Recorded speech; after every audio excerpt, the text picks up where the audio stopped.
Another update on the Trying to Find a Man in the Wild series featuring Jess. Public parks. The men are out here. They're playing spike ball. They're having boys picnics, which is like a girl dinner but with cute boys.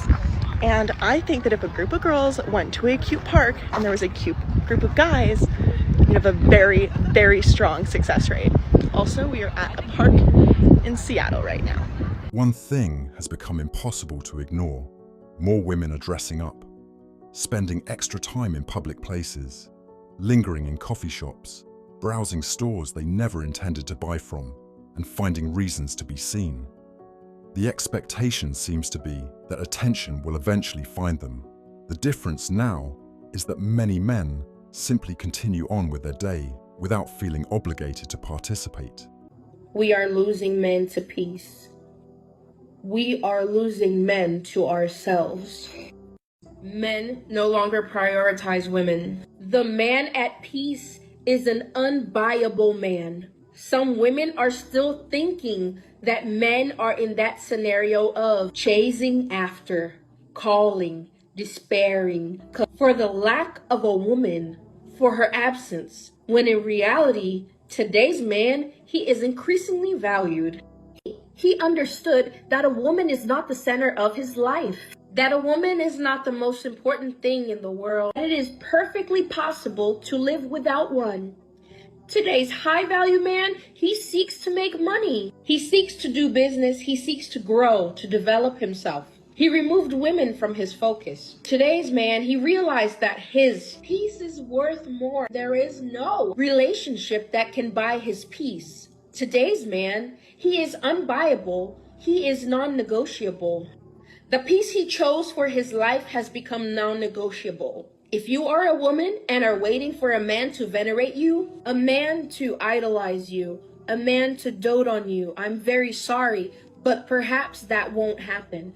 Because the more time passes, the more we have seen that today's generation of men is not like the generation of old. And it is we women who have been losing high-value men, serious men, hardworking men, dedicated men. Many of us discovered something that turned out to be more valuable than validation: peace. That's why you'll see men walking through stores with headphones on, scrolling their phones while waiting in line, or simply handling their business without scanning every room. We notice what's around us, but we no longer feel the need to respond. That quiet indifference has become far more satisfying than chasing attention. I don't know what's in the water, but men are just flabbergasting me every single day.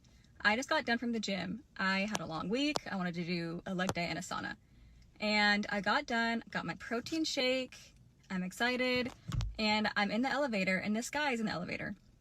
I barely made it, and I literally got smushed into the elevator door, in between the doors. And the guy did not even lift a hand to even help me stop. It was a bad slam. Like, I was like smushed in between those two doors. The guy did not even help me at all. Not even to press the open door button. Not even that. I'm flabbergasted by their lack of tenacity and testosterone these days. What is going on in the water? The confusion is becoming harder to hide. More women are taking to social media asking why men no longer approach, why conversations seem rare, and why public spaces feel different than they used to. Those questions would have sounded unbelievable just a decade ago. Today they're becoming surprisingly common. Why do men not understand hints in the slightest way possible? Okay, what happened to men being able to pick up on signals when women fancy them? Okay, I'm not making this 10-second eye contact for you to just walk out the room and pretend I don't exist, babe. Making the eye contact and even giving you a smile, and you're not doing anything about it. So you're calling me ugly and fat is what you're doing. Why don't they pick up on the hints that I'm madly in love with them? I've already envisioned that we're having 10 kids and we're having 2 dogs named Bert and Alan. You've already met my family in my head.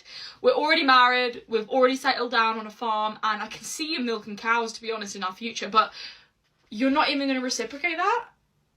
I've made eye contact with you and this is what you give me.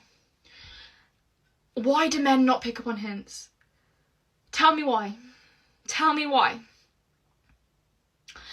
I've literally told you via eye signaling that I'm madly in love with you. What more do you want from me? Walk into almost any busy coffee shop or shopping centre and you'll notice the same patterns. Some women sit alone or with friends, making prolonged eye contact, laughing a little louder, or looking around far more than they're looking at their phones.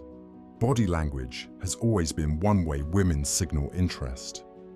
The difference is that many men no longer feel responsible for responding to every invitation.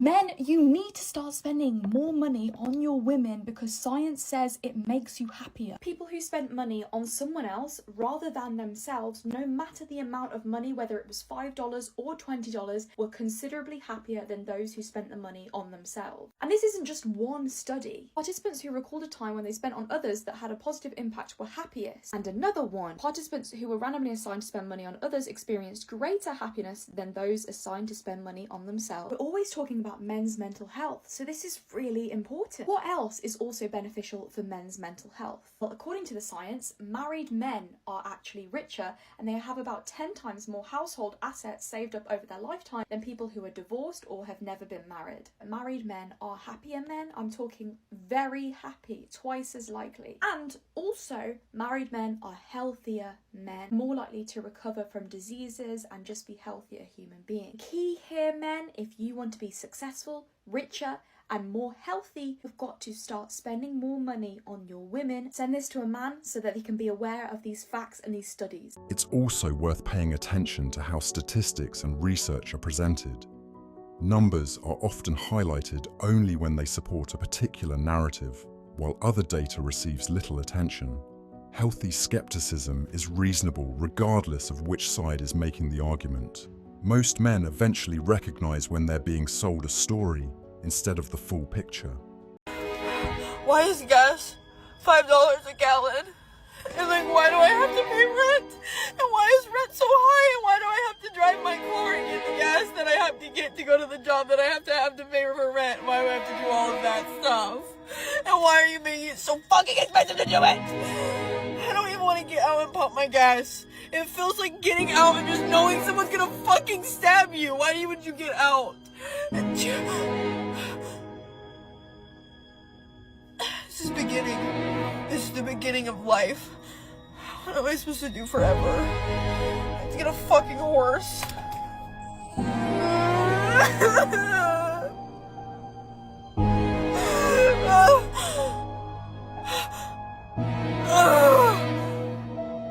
This is the result of us refusing to be exploited. Without our money, their lives are falling apart. They thought they were the prize. Now they are realizing they are a liability even to themselves. Once you hear how much they hate young men, everything else will snap into place. They don't just dislike you, they despise you. Even the conservative ones. Ask them which men they admire, and you'll get some neutered politician or a plant burger peddling mascot that's built for women's approval. Put a real man in front of them and they recoil like vampires hit with daylight. Young men are the last group they can't sedate. So they send in the wife guy cavalry, the apron kissers who say happy wife, happy life. These are all men who traded their spines for applause, and now they need you to kneel so they don't feel alone. They want you weak. So listen up. If you hear a click and it's under your feet, that isn't fear. That's a landmine of young men waking up, and once that pin pops, it's never going back in. The illusion has started to wear off for many men. More men believe they can recognize manipulation, unrealistic expectations, and one-sided arrangements much earlier than before. Rather than trying to fix every situation, they simply move on. A peaceful life has become a goal worth protecting. Men are fucking done with the BS. They're done being with women that use them and abuse them. They're done dating women that won't see their worth, women that are clearly only with them for their money or because they have something else to gain, like a child. They are fucking done with the false allegations and they won't put themselves in that situation anymore. And honestly, I love it. I love seeing it. Men are now saying that they are better off being single and being alone and living in the silence alone than dating a woman that doesn't even see their fucking worth and can't even fucking respect them. You are not going to be able to keep manipulating these men and treating these men like shit, because men are not sticking around for anymore. So if you wonder where all the good men are, they're the ones that said, fuck this shit, I'm not fucking doing it anymore.